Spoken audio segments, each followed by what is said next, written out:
Bienvenidos a True Dharma. Soy Alejandro Serrano de actidharma.com y en compañía de nuestra comunidad de practicantes hablaremos sobre los puntos esenciales de los sutras o sermones que dio el Buda hace 2500 años.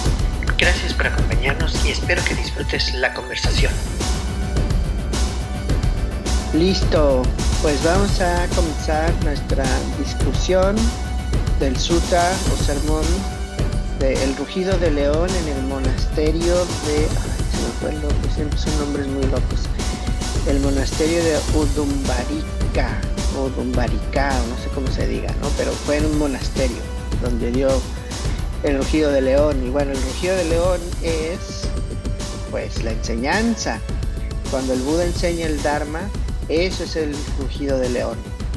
Y se le llama así porque cuando se está exponiendo el Dharma es muy impactante, así como cuando un león pues hace su rugido, te quedas así como, ay cabrón, ¿no? Así que estás diciendo, ¿no?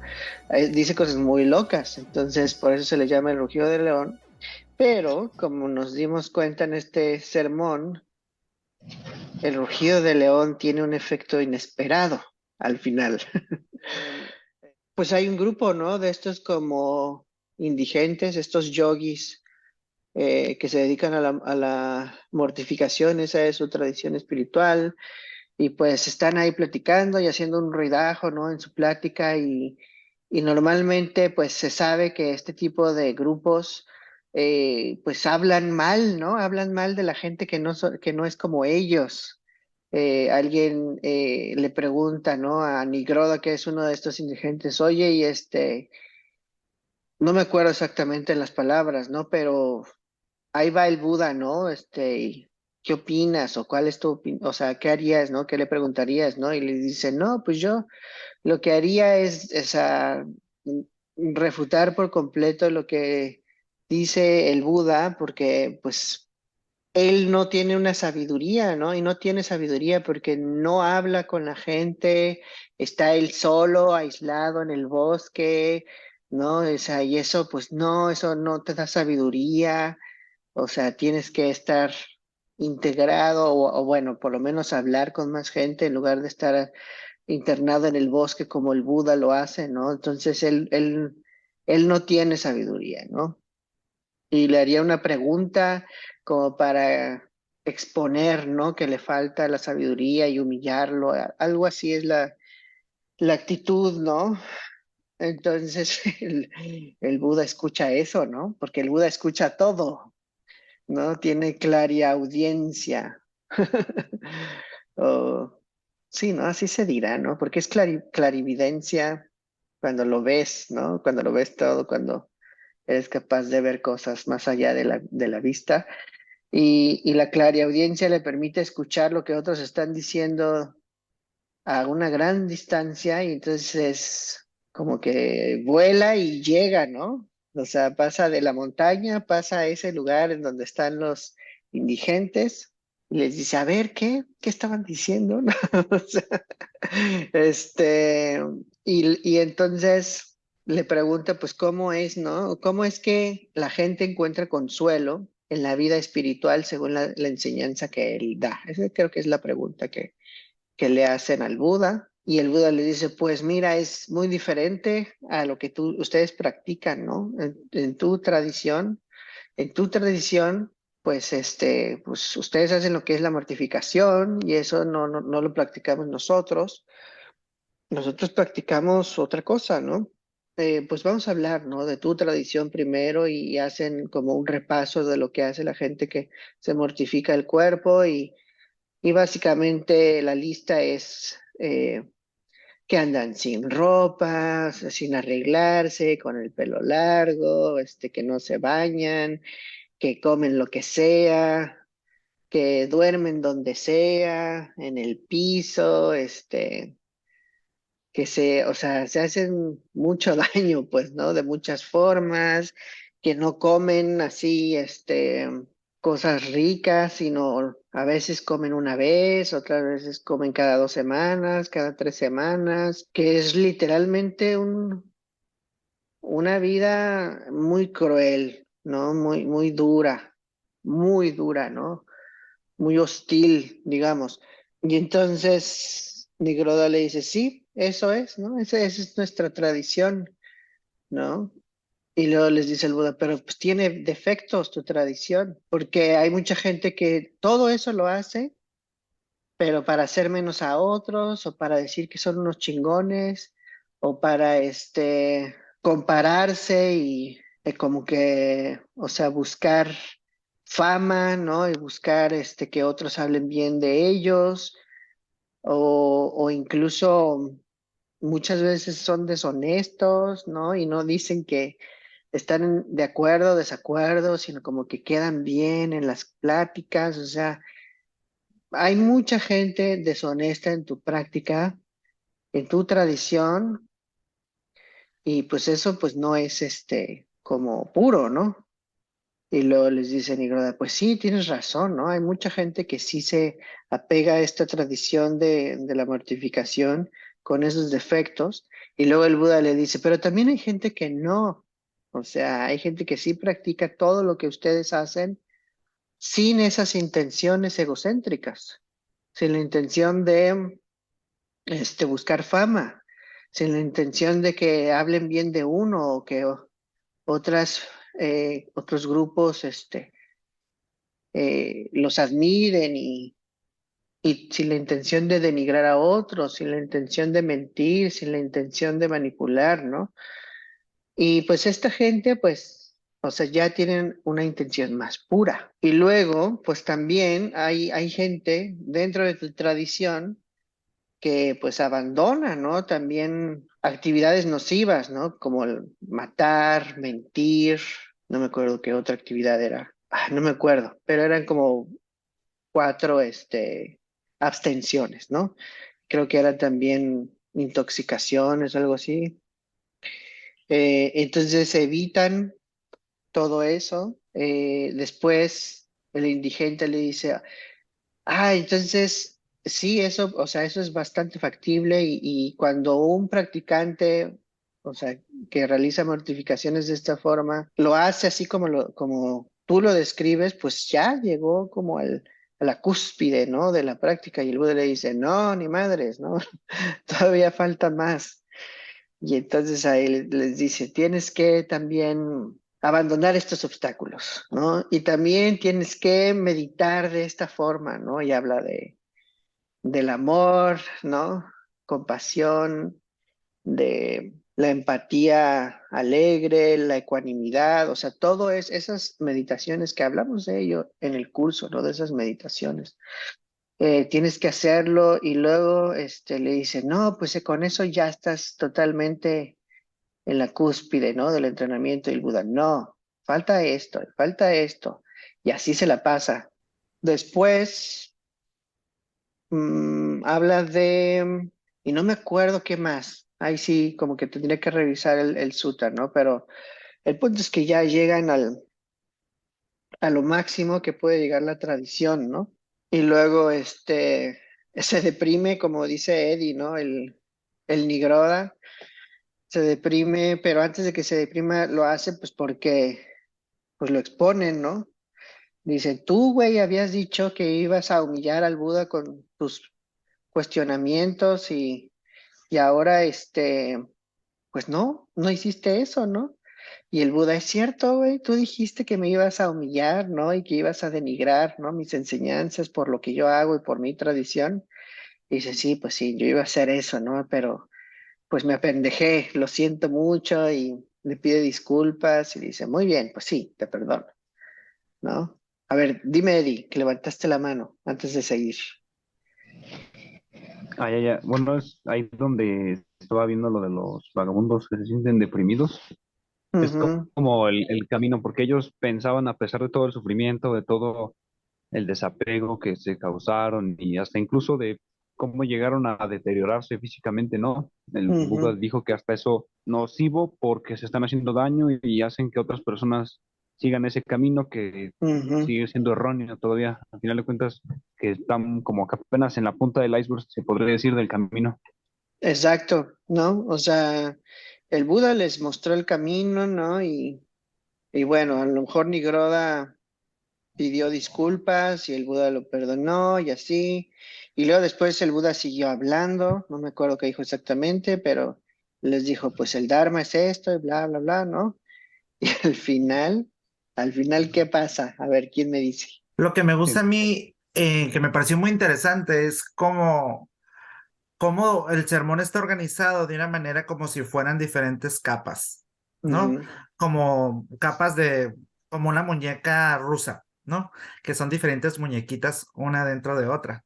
ujú. Se me hizo que supuestamente, bueno, tú sabes que no sé quién exacta, supuestamente Siddhartha o sus discípulos escribieron los sutras, ¿no? Lo que pasó es que el Buda dio los sermones miles de veces de forma oral y sus discípulos se los aprendieron todos los sermones de memoria y luego hubo una transmisión oral varios años y luego después ya se pusieron en papel. Por eso, si te das cuenta, los sermones, la gran mayoría de los sermones, creo, empiezan así lo he escuchado, porque así fue como Sí, llegó a sí. mí. Sí, se llama tradición oral, ¿no? Ese rollo de tradición oral. Sí, pero podemos decir que básicamente eso, escrito por sus alumnos, es la palabra del Buda. Entonces, de hecho, a mí me gusta mucho cómo está organizado que le preguntan a Nigroda, ¿no? Ah, Ujú. he llegado al chiclocentro, digamos. He llegado al meollo, al chiclocentro. Sí, porque también habla de metáforas de ingresar al núcleo del Sí, tronco, de ¿no? la enseñanza o algo así, ¿no? Como que Sí. lo que me parece curada, yo veo aquí como, me imagino como esa parte de la biografía de Siddhartha, donde realmente él deja el palacio y se va, él se convierte realmente en un deambulante, ¿no? Él se convierte como Ujú, en una persona que anda caminando, ¿no?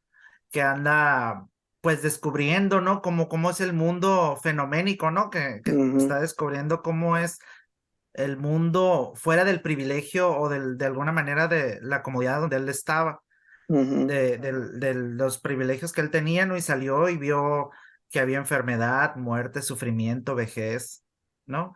ujú. Y en una de esas se topa con unos mendicantes o con unos renunciantes, como en este caso, ¿no? Que son, deambulantes lo traduce, ¿no? ¿Cómo encontraron la traducción? Es que son diferentes. Con los que él se topa primero, antes de iluminarse, son ascetas. O sea, Asceta. los ascetas son como, o sea, alguien que renuncia a la vida mundana. Ujú. Pero el grupo de Nigroda es diferente. Ellos son mortificadores, ¿cómo se dice? Mortificante, sí. Yo lo veo como una Mortificantes. tradición hinduista, ¿no? Es como una chivaísta, hinduista, No sé, güey. O o sea, Hare Krishnas, o no lo sé. el hinduismo es una cosa muy compleja. De Sí, hecho, es muy complejo.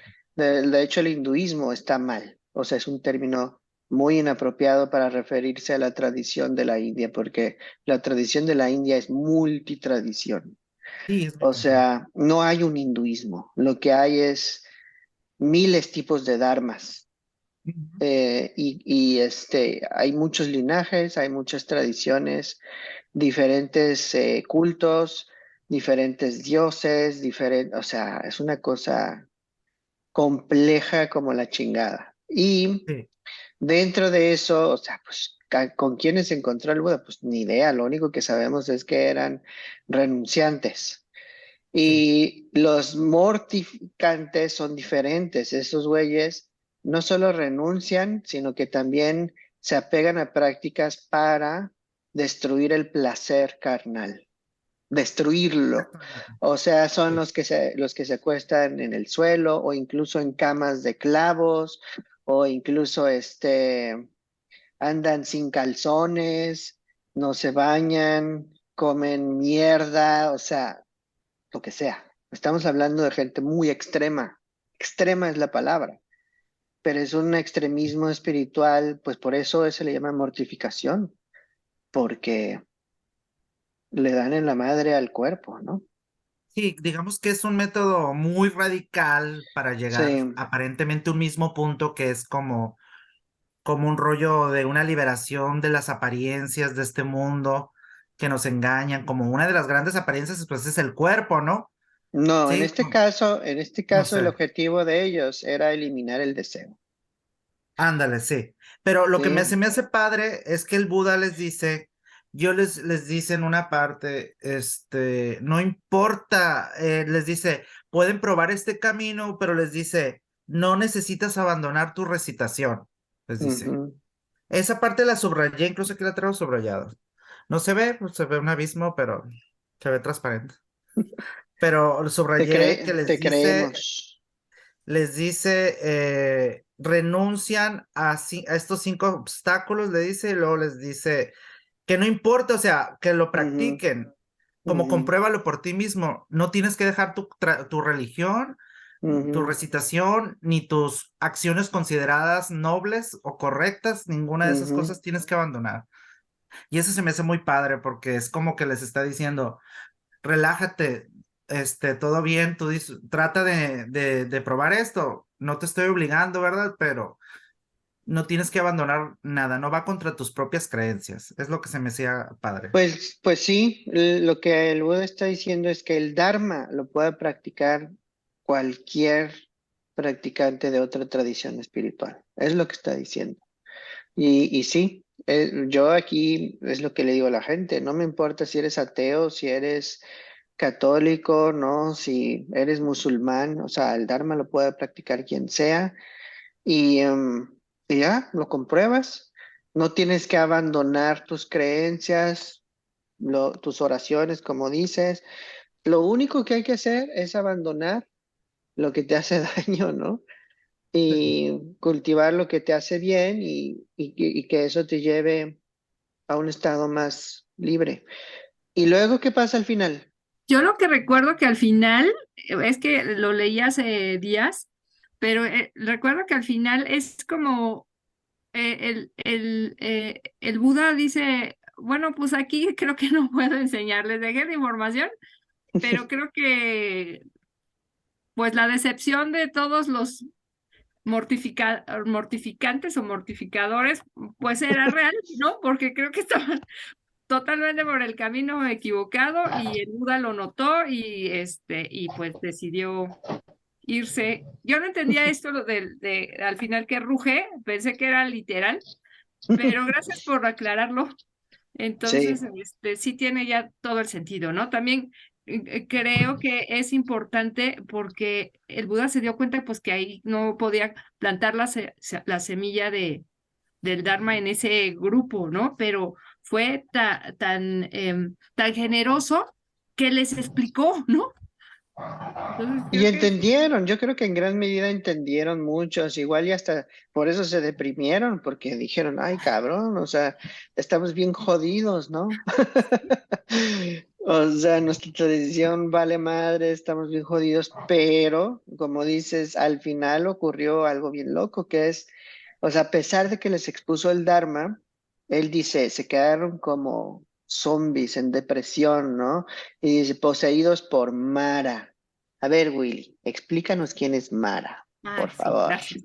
Eso iba a Es lo preguntar. que estaba opinando, lo que tengo aquí subrayado, donde dice literal de que estaban, que es que les dice, lo que más me parece interesante es que les dice, no, yo les puedo explicar todo este cotorreo y en 7 años se van a iluminar. Les dice, en Ajá, 6 años, en 5, en 4, en 3, en 2. Y te quedas, ay, qué pesado el Buda, yo pensé, qué pesado era, ¿no? Yo pensé, ¿no? De que haciéndole bullying a pero la raza, yo pensé que haciéndole bullying a la gente tonta, dije yo. pues Y luego no dice, no, eso, perdón que te interrumpa, pero cuando dice que te puedes iluminar hasta en 7 días, si 7 quieres, días. lo que dice es, o sea, se refiere a que hay gente con mejores habilidades que otros. Claro, Es lo yo sí sé único que que se está refiere. diciendo. No, no Sí, está, sí, pero no está padre, pues, esa parte. Y ajá, dice, entonces dice que les dice todo eso, así como les está ofreciendo en bandeja de plata, que él mismo les va a enseñar, y les dice que están como dominados por Mara, ¿no? Que sí, Mara era como, pues no me acuerdo muy bien Mara, pero era como una deidad de la confusión o no me acuerdo qué, no recuerdo bien. Pero ok, lo que me hace padre es que les dice, todas estas personas han sido tocadas por el maligno, dice, lo dice, porque ni siquiera uno solo piensa, ven, llevemos la vida espiritual bajo la Zeta Gotama, por el bien de la iluminación. ¿Por qué? ¿Qué importa 7 días? Hay una parte donde dice, ¿qué importa 7 días? Como diciendo, les están dando todo en bandeja de plata y no lo aceptan. Ujú, ¿Sí me entiendes? Esa parte se me hace padre porque a mí me da a demostrar que si no estás preparado para algo, puedes ujú. tener al maestro más eminente frente a ti o la verdad Al, en tus ojos y no la vas a al ver. Buda mismo. No la vas a ver. O quizás nunca la vas a ver. ¿Me entiendes? Ujú, Quizás te vas a morir así. Entonces, yo creo exactamente. que sí es importante, bueno, no sé, estar bien despiertos, ¿no? Pues sí, pero ahorita vamos a hablar de ese punto que dices, porque sí es sí es cierto, ¿no? Sí, sí tienes que estar preparado como para subirte al tren o quedarte donde mismo. Pero antes de eso, vamos a hablar un poco de Mara, el, el maligno, ¿no? Mara es, no tengo una definición exacta, pero el Buda, cuando habla de Mara, se refiere a este demonio que nos tiene en la ignorancia, ¿no? Nos tiene en la confusión, nos tiene engañados completamente. Y a lo que se refiere Mara, este demonio, es a nuestra propia ignorancia.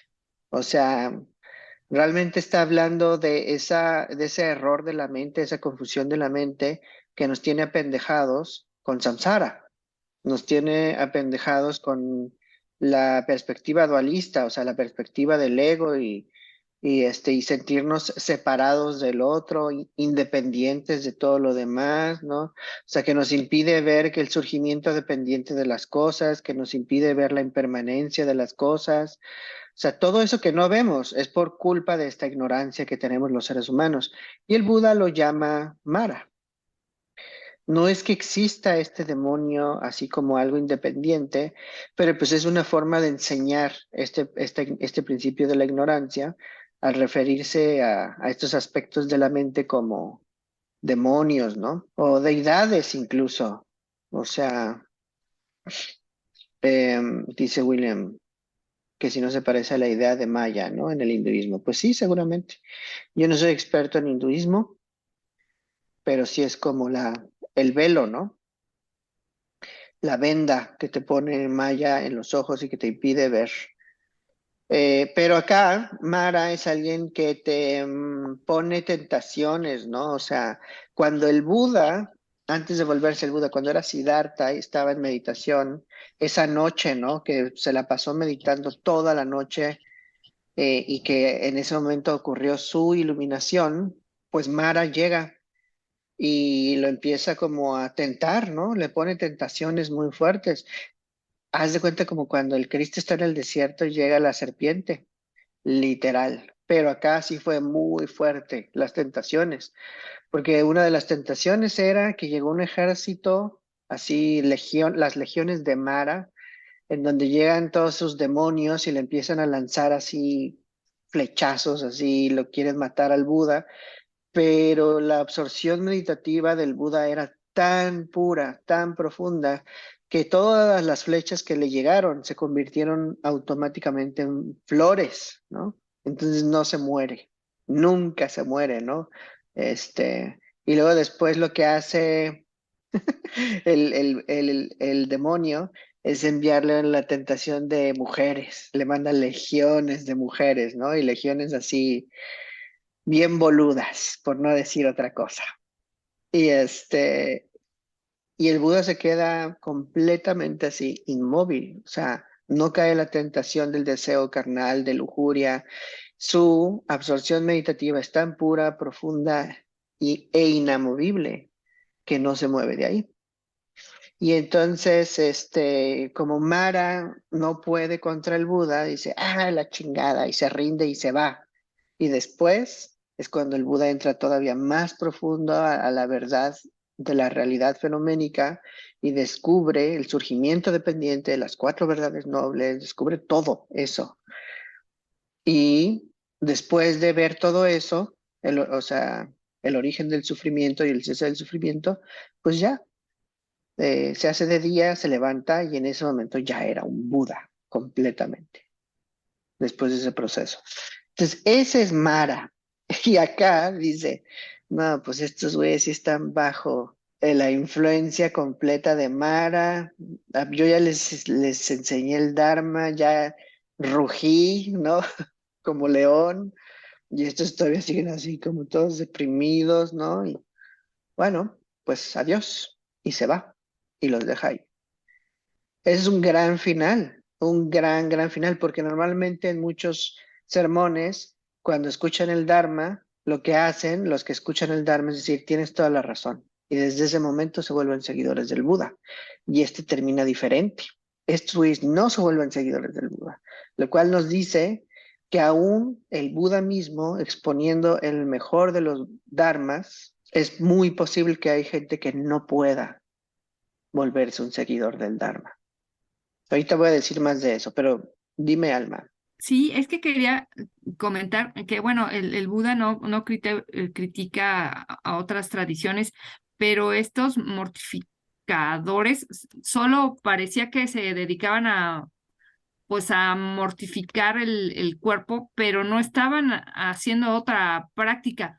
No. Y cuando estaba leyendo sobre ellos, se me ocurrió hacer una pregunta que es si de verdad pues yo diría como tortura física, que, o sea, a la que se sometían, sí te ayuda a alcanzar un tipo de purificación, aunque parece que era lo único que ellos tenían, ¿no? Porque no estaban Ujú, estaban desatendiendo otras cuestiones como de no mentir, no robar, no matar, tener una actividad sana, ujú, ¿no? Dedicarse a ujú, algo sano. Como que todo el tiempo más bien apelaba, e incluso empieza con una crítica cuando dice que están armando tremendo alboroto y hablan de todo, ¿no? Como que estaban ahí sí, en el cotorreo y en el chisme. Y eso dentro del Dharma también está mal, ¿no? Porque no, así viola es, el habla correcta, ¿no? O el silencio cuando vas a decir puras tonterías. así es. Cuando se menciona en el sermón que están hablando así de cualquier cosa y en el desmadre, en el cotorreo, ¿no? Como dice William, me gusta mucho esa palabra, el cotorreo. Y, o sea, hay varios sermones en donde el Buda dice que estar hablando así de cualquier cosa, de cualquier pendejada, no es el sendero óctuple. O sea, es habla incorrecta, no es habla correcta. Y esto está muy cabrón, en mi opinión personal, porque esa es la condición, yo creo que del 99% de las personas en la Tierra. Estamos hablando de pura pendejada, todo el tiempo.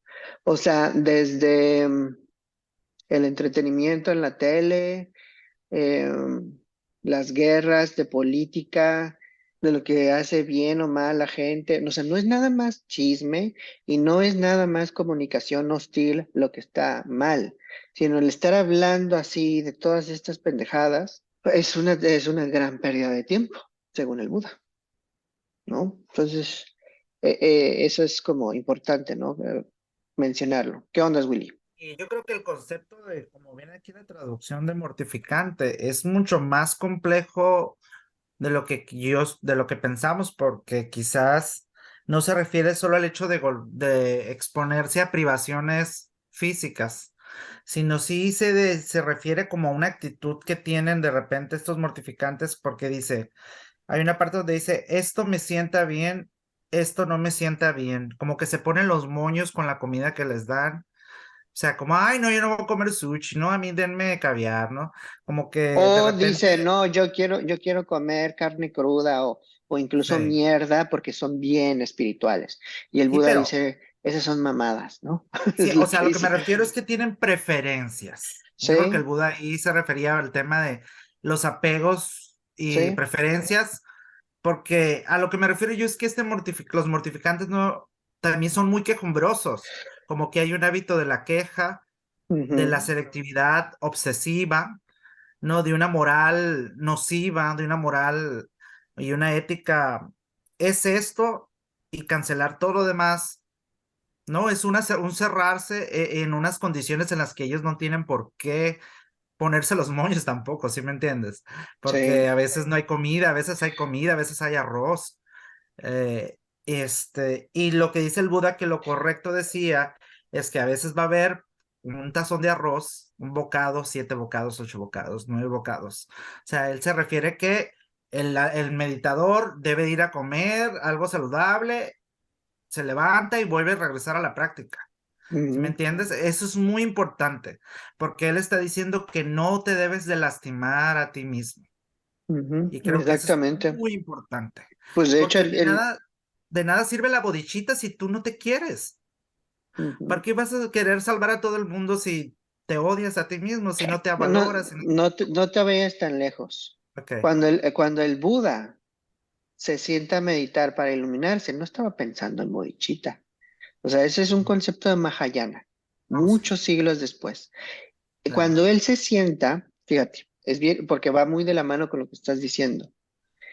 O sea, sí se acuerdan que el güey se volvió anoréxico antes de iluminarse. O sea, él era un mortificante también.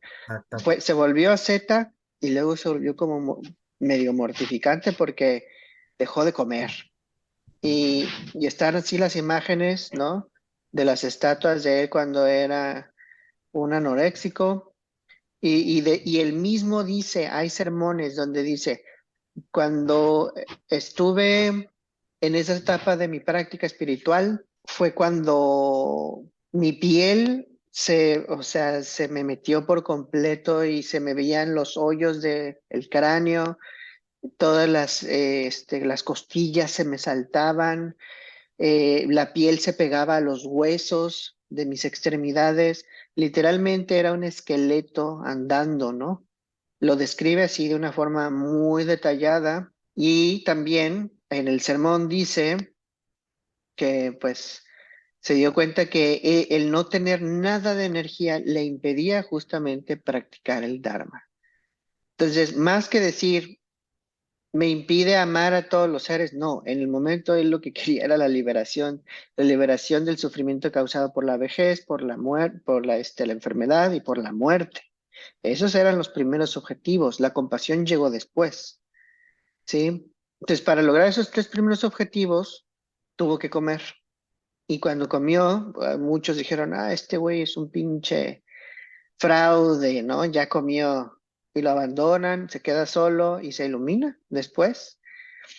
Y luego, cuando se ilumina, llega una deidad y le dice, oye, con tu visión de Buda, observa el universo entero y observa cómo están todos los seres. Y cuando ve a todos los seres, dice, no mames, todos están sufriendo bien, cabrón.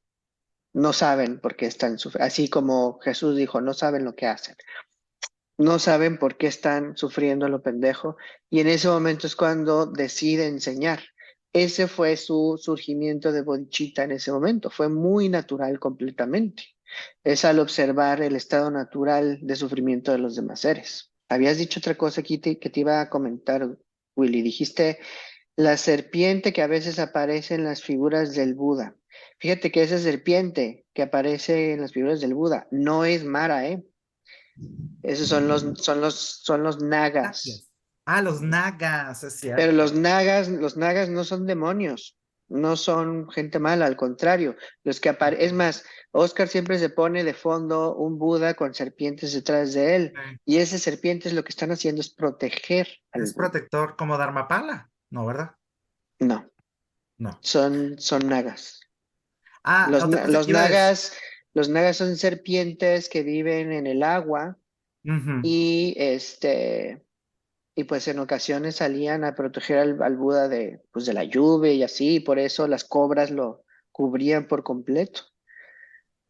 O sea, nada que ver con Mara, ¿no? Tiene Nada nada más que ver quería con nada. comentar.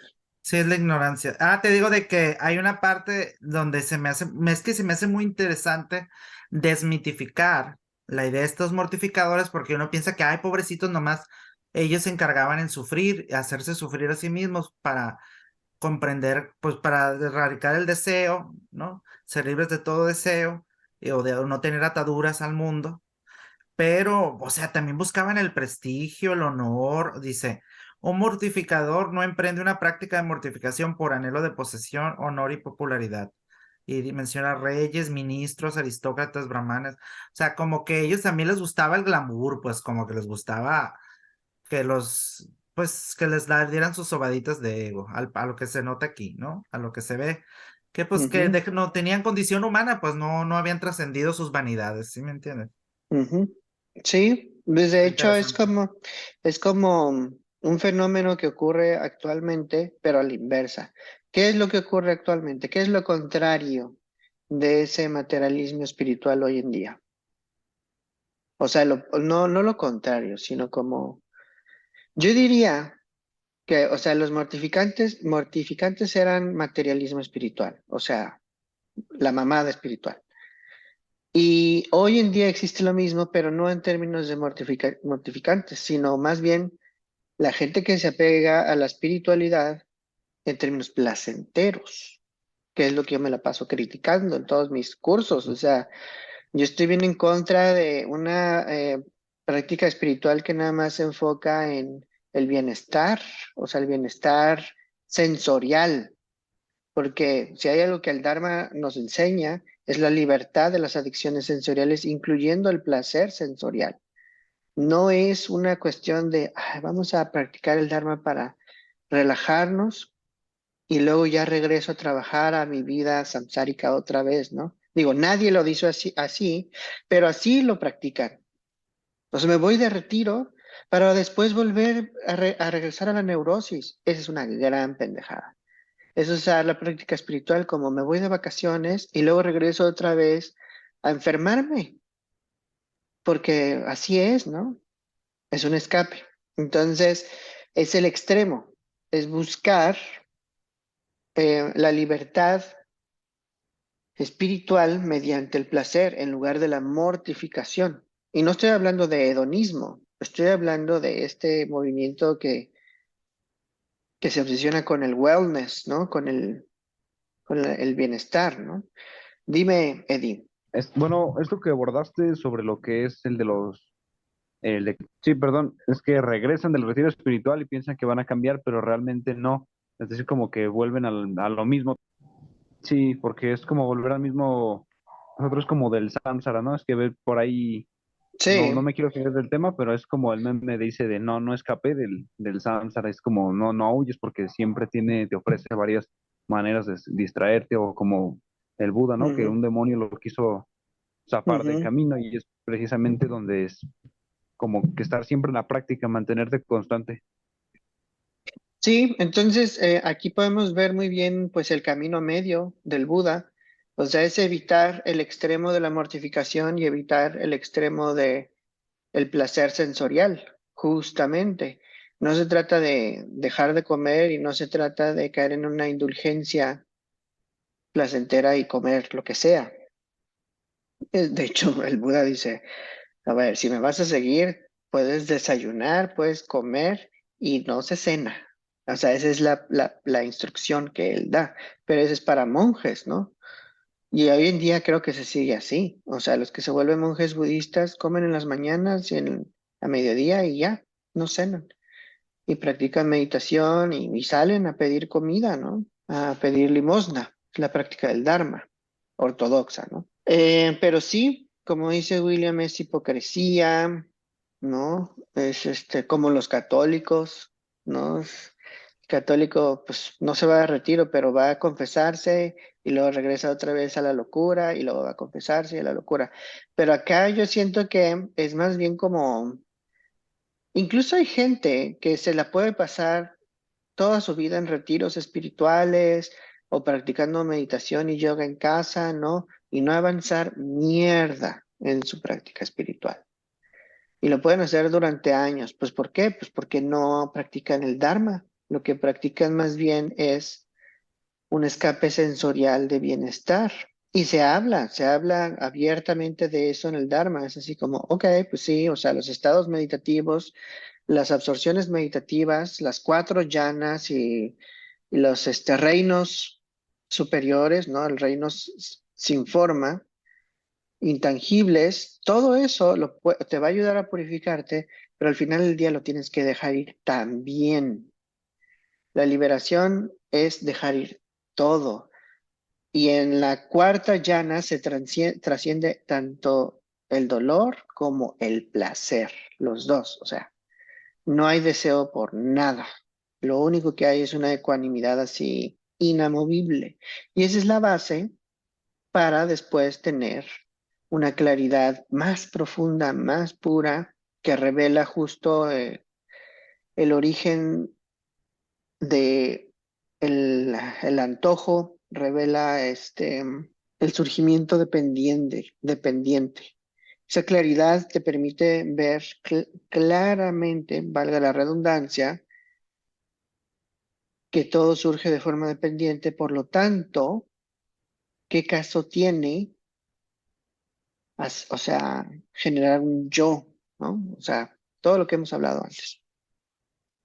De hecho, Alex, hay una parte que me llamó mucho la atención, no sé si ustedes lo notaron, hay una parte que me gusta mucho, que Ujú, siento que explica muy bien esta crítica del Buda, esta crítica que hace el Buda a una práctica que diría el Gabo, hacerse pendejos. O sea, porque, o sea, literal dice, además, un mortificador se sienta a meditar solo cuando la gente puede verlo. ujú. Esto también es un defecto en ese mortificador.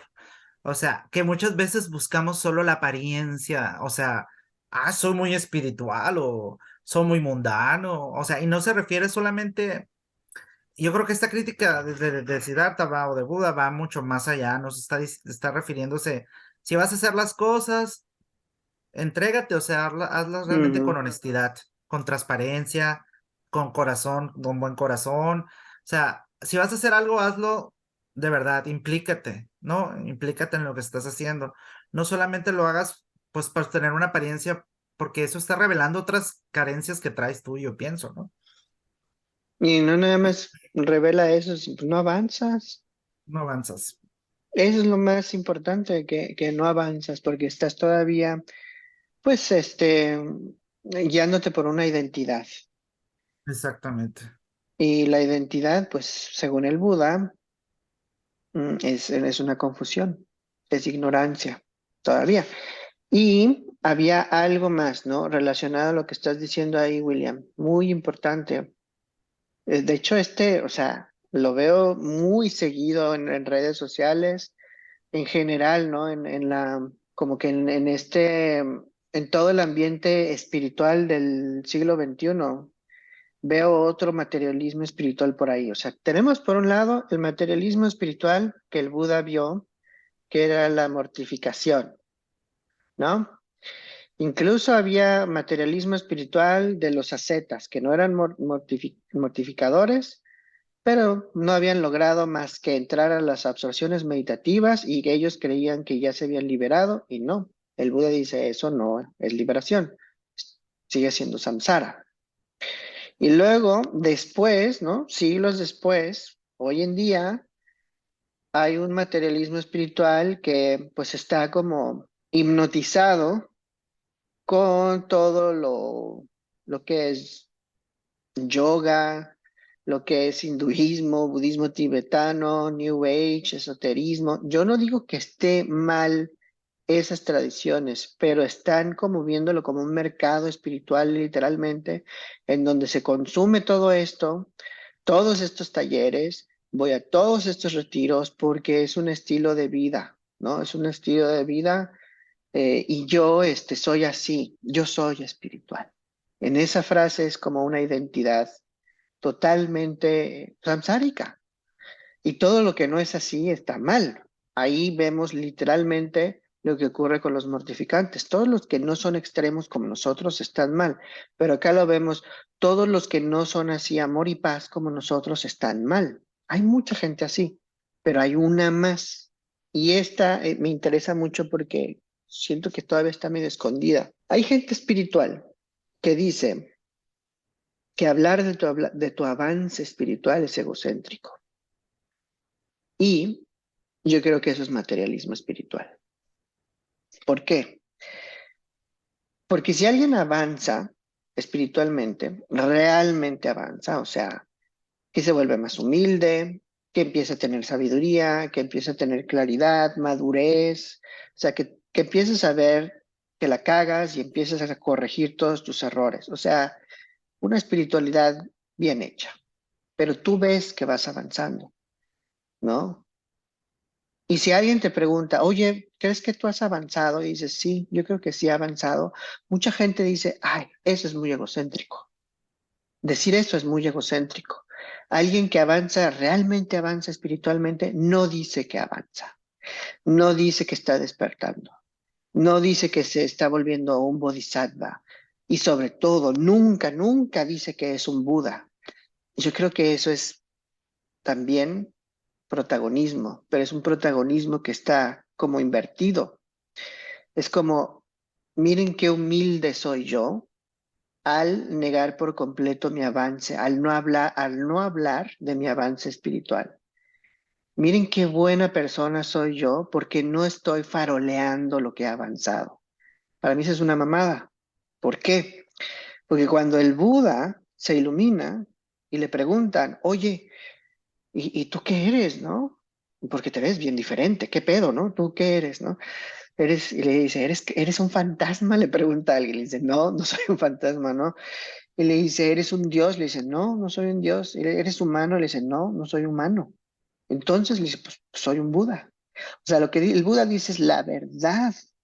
No, no dijo, ay, no, no, no soy un Buda porque soy muy espiritual, ¿no? O sea, y los Budas no decimos que somos Budas. Para mí eso sigue siendo materialismo espiritual. ¿Se entiende lo que digo? Es una humildad hipócrita. Sí, sí, sí, sí. O sea, es muy importante eso que estás diciendo porque, de hecho, prácticamente les voy a ser honesto. A mí por eso me interesó el budismo, es por eso. Por, Por ser un eh, mamón espiritual. por ser mamón espiritual. No, mentira.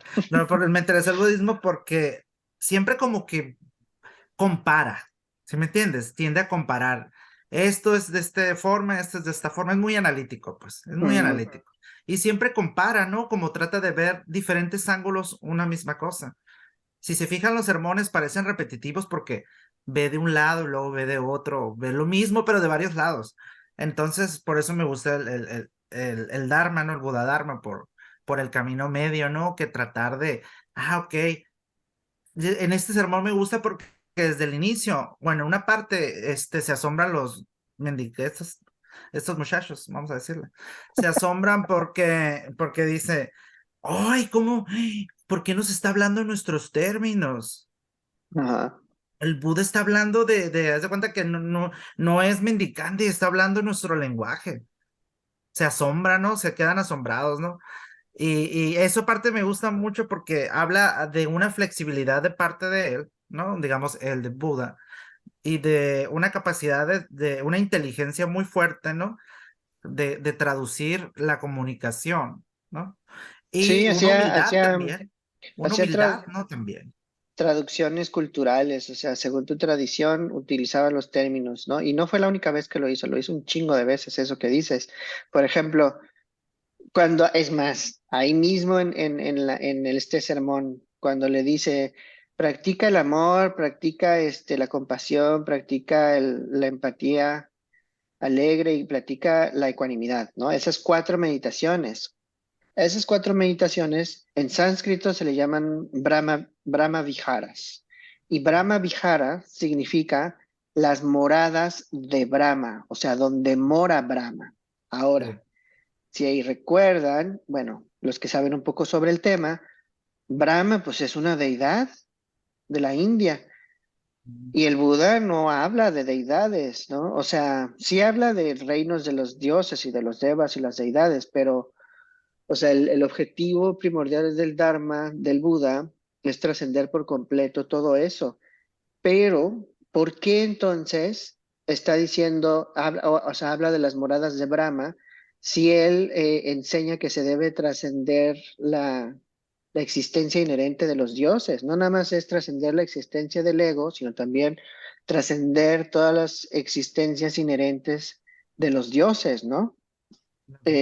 Incluso Brahma y Vishnu y Shiva y todos estos dioses, dice el Buda, no hay que reificar, no hay que cosificar a esas deidades, ¿no? Todo eso y sigue siendo samsara. Y esto lo hace porque es una forma de comunicar los estados de purificación de la mente en un lenguaje que entiendan la mayoría de las personas en la India en ese entonces, que eran seguidores de Brahma, ¿no? O sea, de hecho, pues, se les llamaban brahmins, ¿no? A los sacerdotes, a los que practicaban espiritualidad en esa casta, ¿no? De sacerdotes. Entonces, pues es una forma de adaptar la práctica de meditación a un lenguaje en los que ellas puedan decir, ok, sí, yo quiero conocer la morada de Brahma, ¿no? Es como yo quiero conocer la morada de Jesús o la morada de Jehová.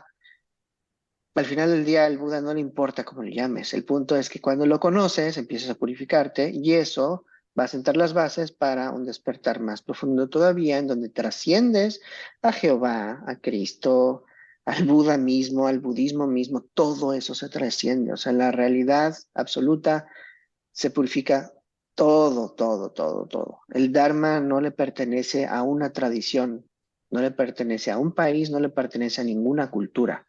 Es algo universal completamente, más allá de esos conceptos. Voy a decir nada más rápido aquí lo que estaba diciendo Eddie. Dice, reconocer la humildad también es parte del camino y no nos hace egocéntricos. Lo dijiste en la clase una vez. Exactamente. O sea, sí es eso. Y también ser humilde es decir la verdad. O sea, no tenemos que mentir sobre nuestro avance. Ni mentimos sobre nuestras limitantes, ni mentimos sobre nuestro avance. Es la verdad. Y si tú mientes sobre tu avance, tratando de ser humilde, eso es materialismo espiritual. Dime, Eddie. Ah, pues mira, como te decía, igual de la clase, porque ahorita que estamos abordando ese tema, me vienen muchos temas que pues, abordamos en las clases anteriores.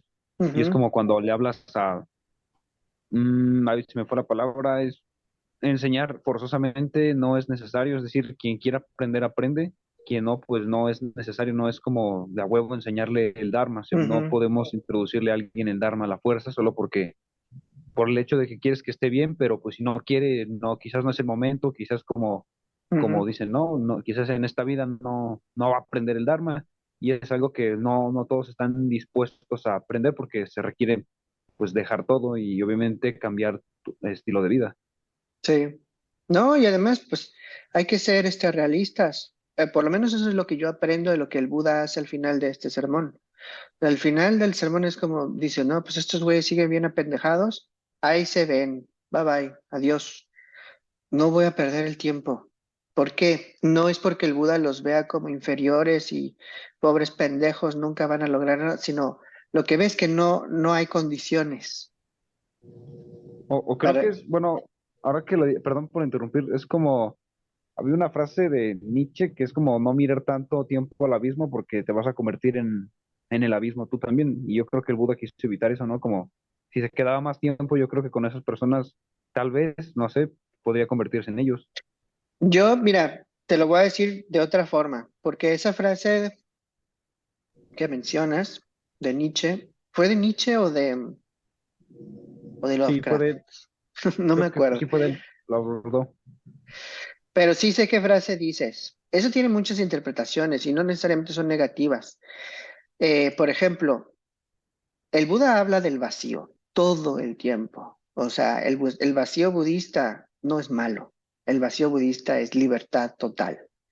¿Sí?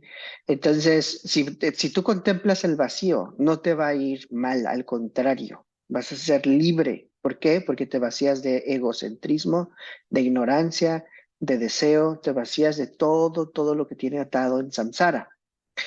Entonces, bajo ese entendimiento, la otra frase, la de que si contemplas el vacío y luego el vacío te observa a ti, eso se puede interpretar más bien como que el vacío simplemente es la conciencia pura totalmente que se voltea a ver a sí misma, que está dentro de ti y está fuera de ti. O sea, no es necesariamente una frase que está indicando que te vuelve, o sea, que te vas a ir al infierno, te vas a ir al hoyo o al abismo, ¿no? O sea, puede ser una frase más bien que como una invitación a que veas el vacío, una invitación a que veas el abismo para que te des cuenta que eres lo mismo. Pero también puede significar lo que tú dices, Eddie, que Se refiere a algo muy negativo y que mientras más veas lo negativo, pues te vuelvas negativo. Por supuesto que también puede significar eso. Yo creo, y esto lo sé porque conozco otros sermones en donde lo he visto, que el Buda deja de hablar con gente zombie porque no hay condiciones para que puedan entender el Dharma. Él, en otro sermón, en el sermón que le habla a un domador de caballos, es de mis sermones favoritos este.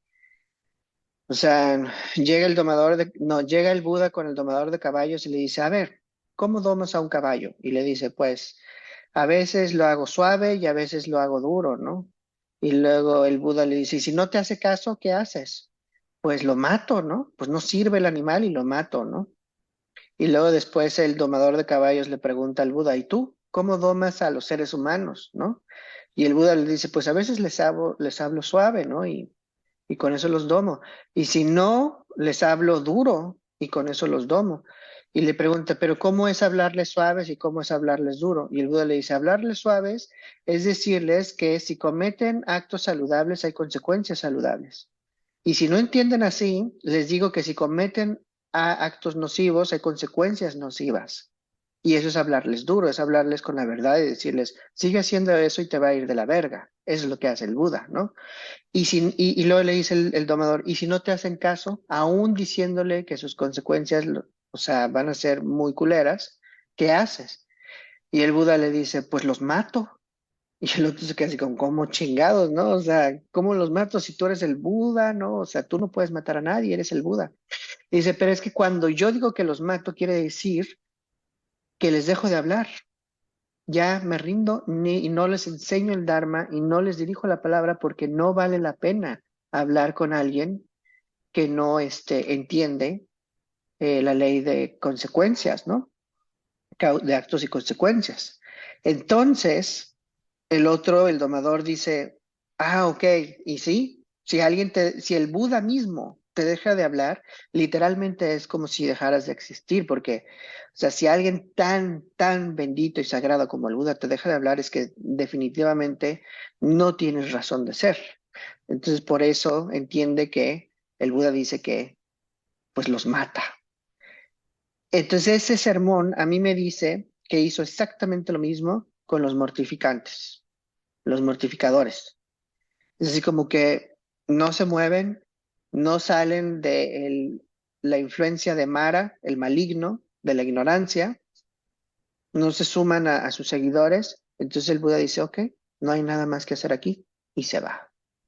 Y para mí esa es una gran forma de lidiar con las personas que no están listas, como decía William. Más que decir que el Buda se vuelva como ellos, no. Es más, si el Buda se queda ahí, ¿no? Regresando a esta idea de que si observas el vacío te observa, o si observas demasiado el abismo te observa de regreso, y que a lo mejor tú te vuelves de esa forma, o sea, te vuelves inferior igual que ellos porque te la pasas con gente inferior.